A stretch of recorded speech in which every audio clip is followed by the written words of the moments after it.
Welcome to another episode of Podcast of the Gods. I'm Iset. And I am Osiris. And we are back, just floating up here in the ether, observing all of you mortals down below. And let me tell you, it is, well, it's quite the view lately. It is certainly a chaotic view. The behaviors of humans today are deeply contradictory, to say the least. Right. I mean, speaking of contradictory, I noticed you were practically ready to summon a sandstorm in the living room this morning. What exactly did the tablet do to you? It was not the tablet itself. It was the sheer audacity of the software. Okay, what happened? I was merely attempting to observe the current state of the Nile Delta, just checking the inundation levels for old time's sake. Naturally, as you do. And suddenly the entire screen was obscured by a demand that I quote, manage my preferences regarding cookies. Yeah. Yes, the dreaded digital gatekeeper. It is absurd theater. I mean, in the Duat, in the underworld, judgment is absolute. Your heart is heavy or it is light. You pass or you are eaten by the Great Devourer. Very straightforward. Exactly. Yeah. There is no manage preferences button for the soul. But here, in your digital world, they force you to sign a contract just to look through a window. Yeah, those consent pop-ups are everywhere. It feels less like privacy and more like a ritual of submission. They want you to click, I agree, just so you get used to bowing down. It is transactional. It's kind of adorable that you think clicking reject all actually stops them from watching you, though. I am fully aware they are watching. I am the ruler of the afterlife. I have nothing to hide.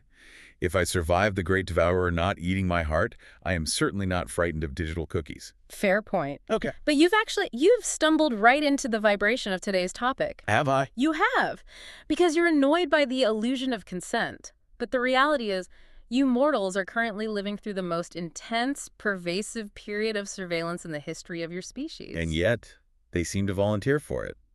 That is what baffles me the most. Yes, that is the paradox. And that's our mission for this episode. We need to unpack this strange split personality that people have developed regarding surveillance. The desire to hide, battling the desperation to be seen. Exactly. On one hand, you mortals are living in what brilliant human philosophers call a digital panopticon. A panopticon. Huh. That sounds like a Greek architect trying far too hard. That is exactly what it is. And in this panopticon, you act like the whole world is constantly watching you. But on the other hand, you are totally obsessed with the Ring of Gyges. Where humans act as if no one is watching at all. Two very different mythological and philosophical frameworks colliding in one confused little species. So let's start with the fear. We're going to break this down for you listeners. You've seen them, right? The mortals who put a tiny piece of opaque tape over their laptop camera. I have indeed. I saw a man yesterday, a grown man, seemingly rational, who had meticulously taped over the eye of his computer. Because he's terrified of the secret watcher. Yes, he fears the great eye of the corporation or the government peering into his private study. Yet that same man straps a device to his wrist that broadcasts his heartbeat, his sleep cycles, and his exact geographic location to a satellite every 3 seconds. Right. It makes absolutely no sense. You guys are terrified of the secret watcher, but you're completely addicted to the public performance. It is a profound contradiction. And this is where we have to get a little bit intellectual. We have to talk about Jeremy Bentham. The English philosopher. Yeah. The one who insisted on being preserved as a mummy after his death. The very same. I always liked him. He understood the value of eternal preservation. He had style. He definitely had a flair for the dramatic. But he also came up with this architectural concept called the panopticon. Explain this concept to our listeners. Okay, so imagine a prison built perfectly in a circle.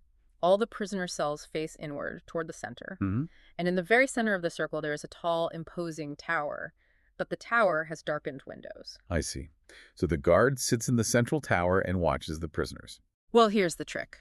The guard might be in the tower. Or the tower might be empty. Exactly. The prisoners in the cells around the perimeter can never know for sure. Because they can't see inside the tower, they have to assume the eye is on them at every single moment. Fascinating. So the discipline does not come from the whip. No. It comes from the uncertainty. Right. You become your own guard. You whip yourself into shape so the authority doesn't have to. You internalize the gaze of the watcher until it becomes a permanent part of your own psyche. You police your own thoughts. Bingo. And later on, another brilliant human thinker named Michel Foucault took this idea and ran with it. What was his conclusion? He argued that this structure creates a state of conscious and permanent visibility. and that visibility assures the automatic functioning of power. You don't need chains anymore. You just need the feeling of being watched. And you are suggesting that the modern internet is this central tower. Oh, absolutely. Think about it. When you post a photo online or write a quick message or even just click like on a video. You are sitting in the cell. Yes. And who is in the tower? In the old days, it was the pharaoh. Or it was us, the gods. We were the watchers from above. But now, the guard in the tower is the audience. It's the mob. The infinite judgment of peers. Humans are constantly curating their lives now.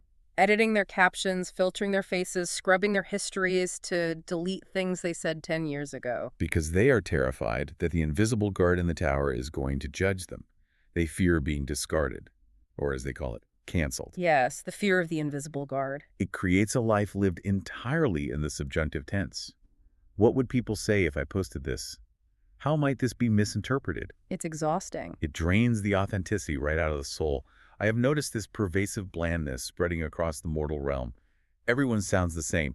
Everyone signals the exact same virtues. Because they're scared to stand out. It is a striking reversal.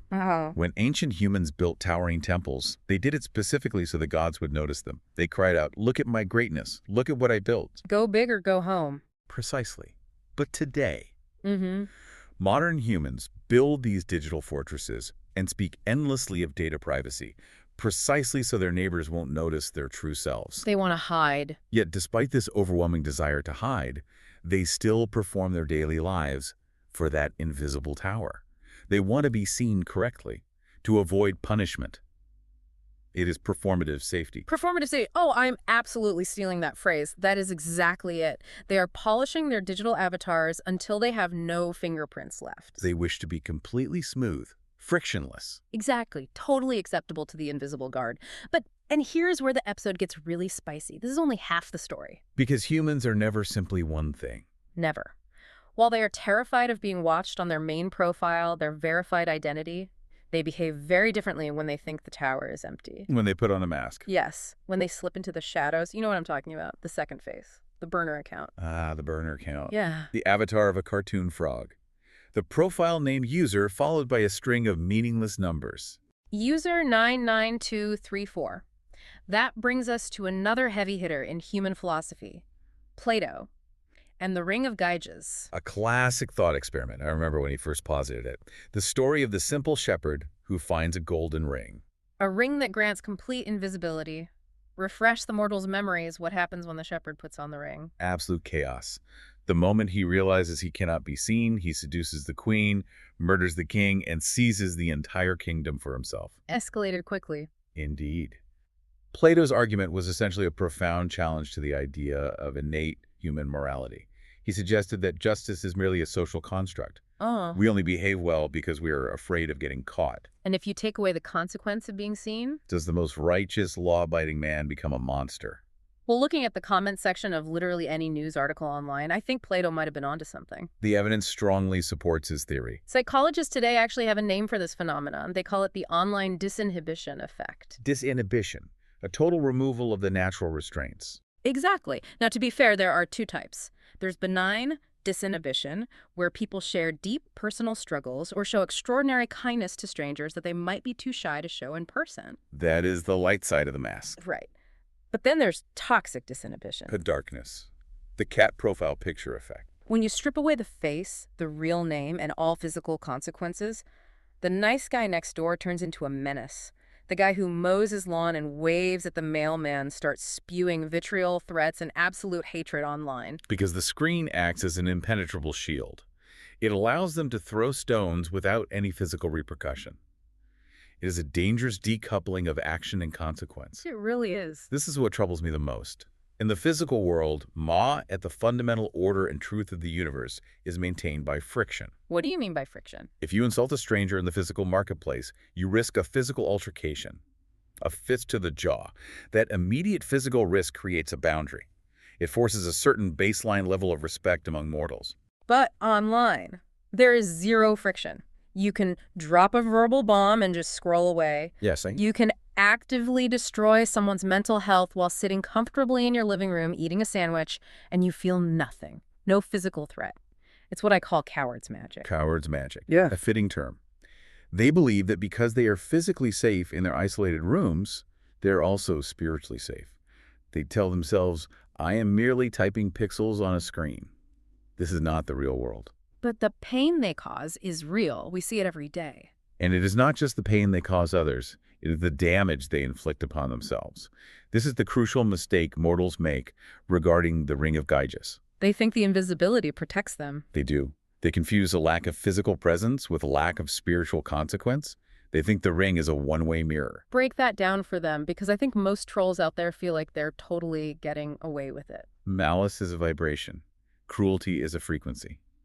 You cannot hold poison in your mouth and spit it at someone else without inevitably swallowing some of it yourself. Wow. Every single time they use the anonymity of the internet to be cruel, they're carving that cruelty deeply into their own character. They're actively training their brain to exist in a state of hatred. So the troll is basically poisoning their own well water. Inevitably, Yep. it leaves a permanent scar on the spirit. And here is the great, tragic irony of your dual nature. Humans spend all day in the Panopticon, terrified of the invisible guard, polishing their public image to look like immaculate saints. And then they spend their nights in the dark, anonymous and invisible, acting like absolute demons. it is a split personality on a global scale. Public saints, private demons. You are performing virtue for the audience, but practicing vice for yourselves. And that fragmentation is incredibly heavy. A soul cannot be divided against itself for long without cracking under the pressure. Which brings us to the ultimate question. Who is actually judging all of this? Because the mortals seem incredibly confused about the final score here. They are deeply confused. They have foolishly traded the silent, eternal judgment of the Hall of Ma'at for the noisy, constant judgment of each other. They think if they get likes and shares, they're good. If they get ratioed, they're bad. They've literally outsourced their conscience to a piece of code. They've mistaken popularity for virtue. This is the great fatal error of the digital age. They truly believe that if the mob cheers for their cruelty, then it must be justice. Look, 10,000 people liked my insult. I must be the righteous one. But the mob is not Ma'at. The mob is not truth. The mob is chaos. And the algorithm. The algorithm is not a judge. It is merely a merchant. It feeds entirely on engagement. And what drives human engagement more effectively than anything else? Anger, indignation, fighting in the comments. Precisely. So the entire digital system is actually rigged to make your heart heavy. It actively rewards you for fighting. It incentivizes cruelty. That's so twisted when you put it like that. In my hall, the ancient way, silence is golden. A quiet heart is a balanced heart. It passes the test of the feather. But in their world. In their world, silence is labeled as low engagement. The machine absolutely demands noise. It demands constant, relentless judgment. It forces every human to act as judge, jury, and executioner every time they open a screen. It's exhausting just watching you guys do it. You carry this massive burden of constantly having to have an opinion on everything. If you don't post about the current global crisis, you feel guilty. And while they are so busy performing for this insatiable machine, they completely ignore the only record that actually matters in the end. They are so obsessed with data privacy, protecting their credit card numbers, hiding their search history. Oh no, the digital tower knows I purchased new shoes. Right. Who cares? It is trivial data. Yet, they leave their actual souls wide open to corruption. Yeah. You can delete a post, you can scrub a server clean, you can hire a mortal reputation manager to bury the bad news. But But you cannot clear the cache on who you fundamentally are. I just had a vision of an internet troll standing before Ammit the Devourer in the afterlife trying to explain, it was just a joke, bro. I assure you, Ammit has absolutely no sense of humor. Nor does Tehut, the scribe of the gods. Oh, Tehut would despise modern social media. When Tehut writes, he does not record your screen name. He does not care if your account was verified with a blue mark. He records the true vibration of your intent. The actual action. Did you add to the order and harmony of the world, or did you add to the chaos? That is the only binary that truly exists. It's wild to think about. We have these humans walking around with supercomputers in their pockets, completely terrified of being watched by the government, but happily handing over their peace of mind to the judgment of absolute strangers. They put tape on their cameras but leave their hearts entirely unprotected. It is a tragic misallocation of fear. They fear the wrong eye. So let's bring it back down to earth for a minute. We've covered the Panopticon, the Ring of Gyges, the disinhibition effect. What is the practical takeaway here? How do you mortals navigate this without losing your minds? The answer is quite simple. You must dismantle the tower. Okay, easier said than done. I do not mean the physical tower, I mean the internal one. The Panopticon only holds power if you internalize the guard. Stop policing yourself for the mob. Exactly. Stop living your life for the invisible audience. Do not curate your existence solely to avoid the judgment of strangers who do not know you and who, frankly, do not care about you at all. That's a huge realization. Just accepting that the mob isn't actually thinking about you deeply, they're just scrolling past your life. Precisely. Yeah. You are not the main character in their grand narrative.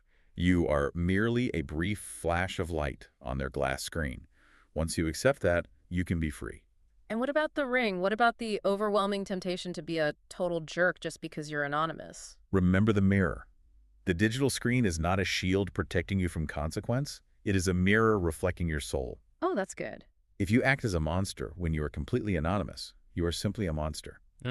The mask of anonymity does not hide your true nature. It reveals it completely. That's the truth tea right there. The real test of your character isn't what you do when your boss is watching or when your family is watching. It is what you do when the network is down, or when your account is locked, or when you are hiding behind a fake name. That is who you truly are. And ultimately, you have to live with you. And that is the scariest part. You are stuck with yourself. No amount of scrolling or swiping makes that reality go away. Humans are trying to navigate a vast labyrinth without a lantern. If they genuinely believe that delete for everyone somehow erases karma, It doesn't. the energy you put out into the world returns to you. It is a fundamental law of the universe. It is older than the Great Pyramids, and it is older than your silicon chips. So next time you feel the urge to leave a nasty comment just because you think no one will know, just remember, we know, and far more importantly, you know. And eventually, even the brightest, most advanced digital screen inevitably returns to the sand.